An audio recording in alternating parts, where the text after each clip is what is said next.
Hello all, நான் உங்கள் ஹரிஷ்குமார். இன்றைக்கி டாபிக் என்னென்னா, நம்ம ஊரில் நம்ம தெருவில் ரோடு இருக்குல்ல, அந்த ரோடு வழியாக போனோன்னா கண்டிப்பாக ஏதோ ஒரு பெண்டு இருக்கும், ஒரு வளைவுகள் இருக்கும், இல்லை யூட்டர்ன் இருக்கும், இல்லை அந்த பக்கமே போக முடியாது, அந்த மாதிரி ஏதாவது இருக்கும். ஆனால் 256 கிலோமீட்டர் வரைக்கும் ஒரு பெண்டு, ஒரு டேர்னிங், ஒரு யூட்டர்ன் எதுவுமே இல்லைன்னு சொன்னால் நம்ப முடியுமா? அந்த மாதிரி ஒரு ரோடு இருக்குங்க சவுதி அரேபியாவில். எதிர்ச்சியாக பார்த்தேன், நல்லா இருந்தது. கிட்டத்தட்ட 256 கிலோமீட்டருக்கு டேர்னிங்கே இல்லைன்னா அப்போ எவ்வளோ ஃபாஸ்ட்டாக அந்த பக்கம்லாம் வெஹிக்கிள்ஸ் போயிட்டுருக்கும். எவ்வளோ டேர்னிங்கே இல்லைன்னா நல்லாயிருக்கும். அப்படி ஸ்ட்ரைட்டாக ரோடு போயிட்டே இருக்கும்போது சூப்பராக இருக்கும் பார்க்க. அதை பற்றி தான் இன்றைக்கி பார்க்க போகிறோம். வாங்க இன்றைக்கி நம்ம வீடியோக்குள்ளே போகலாம். இன்றைக்கி கொஞ்சம் டிஃப்ரெண்ட்டாக பேசலாம் அப்படின்னு சொல்லிட்டு இந்த டாபிக் எடுத்தேன்.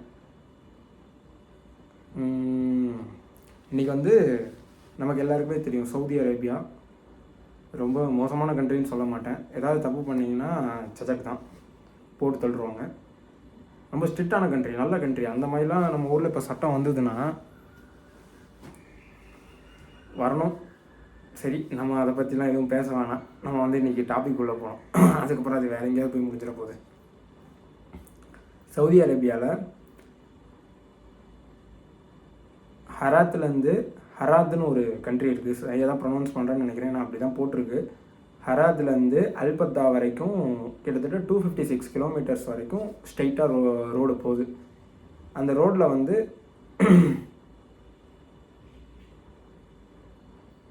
அந்த இடத்துல ஒரு பாலைவனம் இருக்குங்க. அந்த பாலைவனத்தோட பேரை மட்டும் ஒரு 2 நிமிஷம் பார்த்துக்கிறேன். ஏன்னா அதோட பேர் ரொம்ப ஒரு மாதிரி ரொம்ப கஷ்டமாக இருக்குது.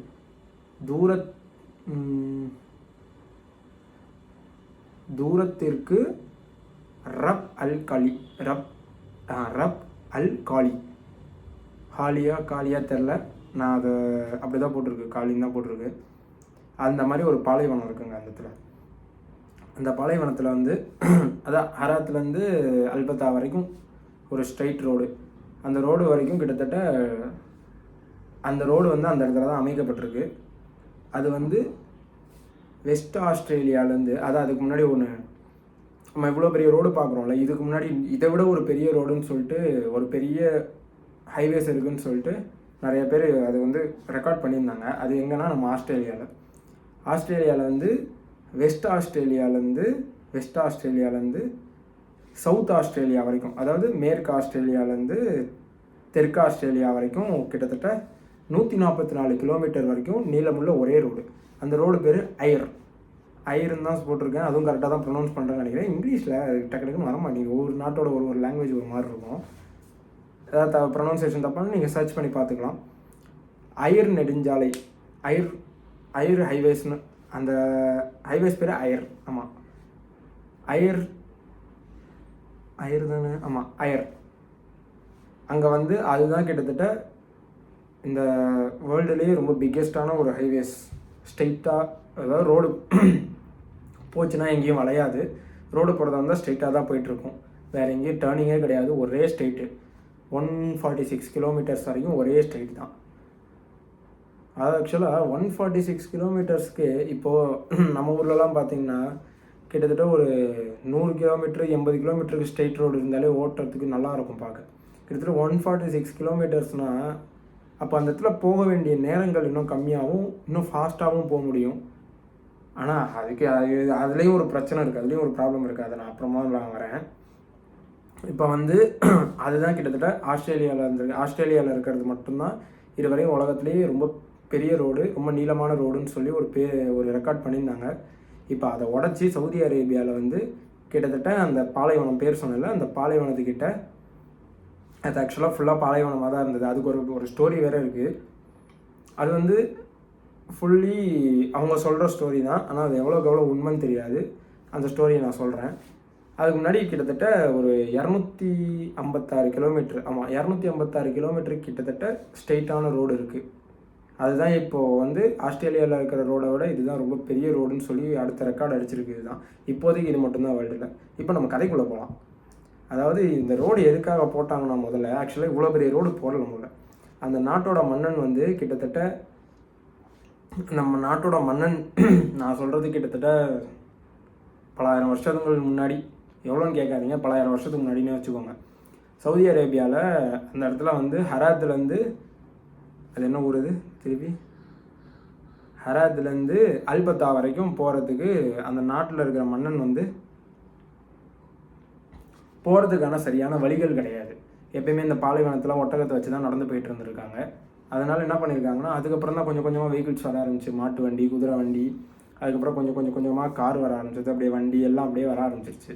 அதனால் என்னாச்சுன்னா, இப்போ அந்த மன்னர் போகிறதுக்காக சின்னதாக ஒரு இடத்துக்கு ரோடு போடலாம் அப்படின்னு. ஏன்னா நம்ம இப்போ சொல்கிறது தான் இந்த 250 கிலோமீட்டர்ஸுன்றது, 256ன்றது நமக்கு மட்டும்தான் இப்போ தூரமாக தெரியும். அந்த காலத்தில் இருக்கிறவங்களுக்குலாம் அது ஒரு தூரம் கிடையாது. ஏன்னா அந்த நாட்டில் வந்து ஒரே லேண்டாக தானே இருந்தது எல்லாமே. இப்போ தான் நம்ம இந்தியா, யூஎஸ்ஸு, அதுக்கப்புறம் யூகே அந்த மாதிரிலாம் ஒன்று பிரித்து வச்சுட்ருக்கோம். நமக்குள்ளேயே அடிச்சுக்கிற வேலை செய்கிறோம். அதை பற்றி நம்ம அப்புறமா பேசிக்கலாம். அதை பற்றி இன்னொரு வீடியோ போடுறேன் நான். அது இன்னும் 2-3 கையில் சிக்கியிருக்கு பேசுகிறதுக்கு, நல்லா இன்ட்ரெஸ்டிங்காக. அதெல்லாம் நான் பேசுகிறேன். இப்போ வந்து அந்த மன்னர் போகிறதுக்காக என்ன பண்ணியிருக்காங்கன்னா, இவங்க சின்னதாக ஒரு வழி, முதல்ல அந்த மண்ணை ஃபுல்லாக விலக்கி விட்டுட்டு, முதல்ல மாட்டு வண்டி போகிறதுக்கோ குதிரை வண்டி போகிறதுக்கோ முதல்ல சின்னதாக ஒரு வழி விட்டுருக்காங்க. கொஞ்சம் தூரத்துக்கு அந்த 256 கிலோமீட்டர்ஸ்க்கு போகிறதுக்காக ஒரு வழி விட்டுருக்காங்க. அதுக்கப்புறம் என்ன பண்ணியிருக்காங்கன்னா, கொஞ்சம் கொஞ்சமாக அரசாங்கம் மாற, கவர்மெண்ட் மாற, மன்னராட்சியெல்லாம் போக அதுக்கப்புறம் நம்ம ஆளுங்க வந்தோடனே என்ன பண்ணிட்டாங்கன்னா, நேராக ரோடு போட ஆரம்பிச்சிட்டாங்க. கொஞ்சமாக பாதியாக கிட்டத்தட்ட ஒரு 40 கிலோமீட்டர், 50 கிலோமீட்டர், 100 கிலோமீட்டர் இப்படி கொஞ்சமாக போட்டு என்ன பண்ணிட்டாங்கன்னா, இது போடுறதுக்கான வழி வந்து ஸ்ட்ரெயிட்டாக தான் போயிட்டே இருக்குது. ஏன்னா எங்கேயும் டர்ன் பண்ண முடியாது. அதாவது இங்கேருந்து இப்போது இங்கே நம்ம இருக்கோம்னா, இங்கேருந்து இங்கே போகணுன்னா நம்ம ஸ்ட்ரெயிட்டாக தான் போக வேண்டியதாக இருக்குது. ஏன்னா இதை சுற்றி வழி போட முடியல. ஏன்னா இதை சுற்றி போட்டிங்கன்னா உங்களுக்கு இன்னும் ஒர்க் ஜாஸ்தியாக இருக்கும், இன்னும் ரொம்ப வருஷ காலம் ஆகும். அதனால் என்ன பண்ணிட்டாங்கன்னா, இங்கேருந்து இங்கே போகிறதுக்கு ஸ்ட்ரெயிட்டாக மட்டும்தான் போட முடியும். வேறு எங்கேயும் ஊர் கிடையாது. ஏன்னா இது சுற்றி இங்கேருந்து இங்கே போகிறதுக்கான சுற்றி பாலைவனம் மட்டும்தான் இருக்குது. அதனால் என்ன பண்ணிட்டாங்கன்னா, இங்கேருந்து இங்கே போகிறதுக்கான ஸ்ட்ரெயிட்டாக மட்டும்தான் ரோடு போட்டு வச்சுருக்காங்க. அதனால் நேராக தான் போட முடியுன்றதுனால தான் கிட்டத்தட்ட 256 கிலோமீட்டர்ஸ்க்கு வந்து ஸ்ட்ரெயிட்டாக மட்டுமே ரோடு போட்டு வச்சுருக்காங்க. அஞ்சு பாருங்களேன், 250 ஒரு 256 கிலோமீட்டருக்கு போகணுன்னா எப்படி இருக்கும் அப்படின்னா, இங்கே வந்து அப்போ வந்து என்ன பண்ணியிருக்காங்கன்னா, அப்போ யார்கிட்டையும் வண்டிலாம் கிடையாது. மன்னர்கள்கிட்ட இருக்கும், இல்லை மந்திரிகள் கிட்ட இருக்கும், இல்லை ஊரில் இருக்கிற பெரிய தலைக்கட்டு இருப்பாங்க, ஒரு பெரிய பணக்காரங்க இருப்பாங்க, அவங்கக்கிட்ட தான் வண்டிகள், இந்த மாட்டு வண்டி கூட அவங்கக்கிட்ட தான் இருக்கும். ஏழை மக்கள்லாம் என்ன பண்ணுவாங்கன்னா, ஒன்று மாட்டு வண்டி இழுத்துட்டு போகிறவங்களாம் இருப்பாங்க, இல்லைன்னா அதில் உட்காந்துலாம் போக முடியாது, இல்லைன்னா வச்சு நடந்து தான் போகணும், வேறு வழியே கிடையாது. அதுக்கப்புறம் இந்த ரோடு போட்டது எதுக்காகனா, கிட்டத்தட்ட எண்ணெய்,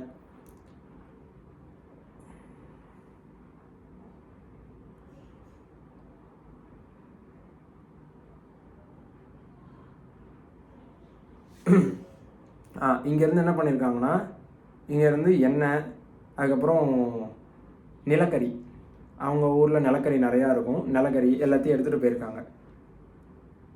ஆமாம், எல்லாத்தையும் எடுத்துகிட்டு போகிறதுக்காக தான் அதுக்கப்புறம் அங்கே ரோடு போட்டிருக்காங்க. அந்த ரோடு போட்டதுக்காக என்ன பண்ணியிருக்காங்கன்னா, இப்போ அந்த ரோட்டில் வந்து நிறையா ஆக்சிடென்ட்ஸ் நடக்குது. நீங்கள் கேட்கலாம், எப்படி ஸ்ட்ரெயிட்டாக தானே ரோடு இருக்குது, எப்படி ஆக்சிடென்ட் நடக்கும் அப்படின்னு. ஏன்னா இப்போது நம்ம சுற்றி போகிறதா இருந்தால் என்ன பண்ணுவோம்னா, நம்ம கொஞ்சம் ஸ்லோ பண்ணுவோம், வண்டி ஸ்லோவாகும். ஒரு டேர்னிங் வரும்போது சரி இந்த பக்கத்துலேருந்து வண்டி வரும், இடிச்சிருவோம் அப்படின்னு சொல்லிட்டு கொஞ்சம் ஸ்லோ பண்ணுவோம். இப்போ உங்களுக்கு 256 கிலோமீட்டருக்கு ஸ்ட்ரெயிட்டாக ரோடு மட்டுமே இருந்ததுன்னா உங்களால் ஸ்லோ பண்ண வேண்டிய அவசியமும் கிடையாது. ஏன்னா இந்த பக்கம் வண்டி போயிட்டுருக்கும், நம்ம பாட்டு போயிட்டே இருக்கலாம். அதனால் என்ன பண்ணுறாங்கன்னா, இவங்க இந்த பக்கம் ஸ்லோ பண்ண வேண்டிய இதுவே இல்லை, ஒரு அவசியமே இல்லாமல் போயிடுச்சு. இங்கே வந்து ஒரு டேர்னிங் கூட கிடையாது. நான் திருப்பி மென்ஷன் பண்ணுறேன், ஒரு டேர்னிங் கூட கிடையாது. கிட்டத்தட்ட 256 கிலோமீட்டருக்கு வெறும் ஸ்ட்ரெயிட் ரோடு மட்டும்தான். இதை வந்து இந்த 256 கிலோமீட்டரை ஹராத்துலேருந்து அல்பட்டா வரைக்கும் எவ்வளோ நேரத்தில் கிராஸ் பண்ணலான்னு சொல்லிட்டு ஒருத்தர் வண்டியில் போயே ஒரு மென்ஷன் பண்ணி போட்டிருக்காரு. கிட்டத்தட்ட 256 கிலோமீட்டரை 2 மணி நேரத்தில் கிராஸ் பண்ணிடலான்னு இருக்காரு. ரொம்ப கிரேசியான நம்பராக இருக்குது. 2 மணி நேரத்தில் 256 கிலோமீட்டர். ஏன்னா 256 கிலோமீட்டர் போகிறதுக்கு எப்படி எனக்கு தெரிஞ்சு நீங்கள் பைக்லேயோ கார்லேயோ எவ்வளோ ஃபாஸ்ட்டாக போனாலும் மினிமம் ஒரு 5 hours ஆகும், கண்டிப்பாக ஆகும், ஆகாமலாம் இருக்காது. காலையில் ஒரு 8 மணிக்கு கிளம்புறீங்க அப்படின்னா கிட்டத்தட்ட நீங்கள் அங்கே போய் சேர்றதுக்கு எப்படி 12:30 1 மணி ஆகிடும். எப்படி 5 hours, 5 to 6 hours ஆகிடும். ரொம்ப ஃபாஸ்ட்டாக போகிறீங்க, கரெக்டாக கண்ட்ரோல்டாக ஃபாஸ்ட்டாக போயிட்டுருக்கீங்க அப்படின்னா எப்படி இருந்தாலும் ஒரு 5 hours கண்டிப்பாக ரீச் ஆகிடலாம். கிட்டத்தட்ட 2 hours 250 கிலோமீட்டர்ஸ் போகிறதுன்றது ரொம்ப ஷாக்காக இருக்குது கேட்குறதுக்கு. ஏன்னா அவ்வளோ நேரத்தில் போனோம்னா கிட்டத்தட்ட இங்கேருந்து நம்ம கோயம்புத்தூர் பார்த்தீங்கன்னா 600 கிலோமீட்டர், 250 கிட்ட எல்லாத்தையும் கணக்கு பண்ணி பார்த்தீங்கன்னா கிட்டத்தட்ட ஒரு 5 மணி நேரத்தில் இங்கேருந்து கோயம்புத்தூரே போயிடலாம் நீங்கள். நம்ம ஃப்ளைட் எடுத்தோம்னா கிட்டத்தட்ட 2 hours 40 minutes ஆகும். ஏன்னா நான் போயிருக்கேன் இங்கேருந்து ஃப்ளைட்டில். எப்படி பார்த்தீங்கன்னாலும் அவ்வளோ நேரம் ஆகிடும் ஃப்ளைட்டில் போகும்போது. இப்போ இதில் வண்டியில் பார்த்தீங்கன்னா இது 2 மணி நேரத்தில் போகிறலான்னு பார்த்தீங்கன்னா நீங்கள் எப்படி பார்த்தாலும் போகிறதுக்கு கண்டிப்பாக ஒரு 4.5 hours தான் ஆகும். அதுக்கு மேலே ஆகாது. ஃப்ளைட்டை விட ஒரு 2 hours எக்ஸ்ட்ரா ஜேர்னி பண்ண போகிறீங்க, அவ்வளோதான். அவ்வளோ ஃபாஸ்ட்டாக போனீங்கன்னா அது நீங்கள் எதாவது கமெண்ட்டில் பண்ணுங்கள். எனக்கு வந்து அது ரொம்ப ஆச்சரியமாக இருக்குது. ஏன்னா எனக்கு இப்போ என்ன ரொம்ப ஆர்வமாக இருக்குன்னா எனக்கு அந்த ரோட்டில் போகணுன்னு ரொம்ப ஆசையாக இருக்குது. அதனால் இப்போ இங்கே என்ன பண்ணியிருக்காங்கன்னா சவுதி அரேபியாவில் வந்து அரேபியா கவர்மெண்ட் என்ன பண்ணியிருக்காங்கன்னா இந்த பக்கம் நிறைய ஆக்சிடெண்ட்ஸ் நடக்குது. அதனால யாருமே ரூல்ஸ் அண்ட் ரெகுலேஷன்ஸை மீறி இந்த பக்கம் ரொம்ப ஃபாஸ்ட்டாக போகாதீங்க. போனீங்கன்னா கண்டிப்பாக ஆக்சிடெண்ட் நடக்குது, அதுக்கு நாங்கள் பொறுப்பு கிடையாது, உங்கள் சேஃப்டியை நீங்கள் பார்த்துக்கோங்கன்னு சொல்லிட்டு அந்த ஹைவேஸ் 256 கிலோமீட்டர்ஸ் அந்த ஹைவேஸ் ஆரம்பிக்கும் போதே கிட்டத்தட்ட போர்டு வச்சுருக்காங்க முன்னாடியே. அதனால் நீங்கள் யாராவது அங்கே போகணுன்னு நினச்சிங்கன்னா கண்டிப்பாக போயிட்டு வாங்க. ஏன்னா சவுதி அரேபியா வந்து நல்ல கண்ட்ரி தான். ஆனால் நீங்கள் வெளில வந்து பார்த்தீங்கன்னா ரொம்ப கஷ்டம். இப்போ ஆடு ஜீவிதம் படம்லாம் பார்த்துருப்பீங்க. அந்த மாதிரிலாம் நம்ம ஊர்லேருந்து கேரளாலேருந்து ஒருத்தர் போய் இது பண்ணி கஷ்டப்பட்டுருக்காரு. அதை பற்றி ஒரு வீடியோ போடணுங்க. எனக்கு அவர் ரொம்ப பிடிச்சி போச்சு. நான் அவர் கதையை ஒரு நாளைக்கோ ஒரு வீடியோவாக போடுறேன். நிறையா டாபிக்ஸ் இருக்குது. இந்த மாதிரி சவுதி அரேபியாவில் இவ்வளோ பெரிய ரோடு இருக்குதுன்னு யாராவது உங்கள் ஃப்ரெண்ட்ஸு உங்கள் ஃபேமிலிஸில் யாராவது தெரியாமல் இருந்தாங்கன்னா அவங்களுக்கு இந்த வீடியோவை ஷேர் பண்ணுங்கள். மறக்காமல் கமெண்ட் பண்ணுங்கள். நான் ஏதாவது தப்பு பண்ணேன்னா இந்த மாதிரி நீங்கள் பேசலாம், இந்த மாதிரி பேசுங்க, அந்த மாதிரி பேசுங்கன்னு நீங்கள் சொன்னீங்கன்னா தான் என்னால் திருத்திக்க முடியும். மறக்காமல் ஹரிஷ்குமார் சேனலை சப்ஸ்கிரைப் பண்ணிவிடுங்க. நீங்கள் சப்ஸ்கிரைப் பண்ணால் தான் எனக்கு ஒரு பெரிய சப்போர்ட்டாக இருக்கும். உங்களுக்கு ஒரு நார்மலான விஷயம், எனக்கு அதுக்கு ரொம்ப பெரிய விஷயம். மறக்காமல் சப்ஸ்கிரைப் பண்ணிவிடுங்க. நாளைக்கு இன்னொரு வீடியோவில் பார்க்குறேன். பாய்.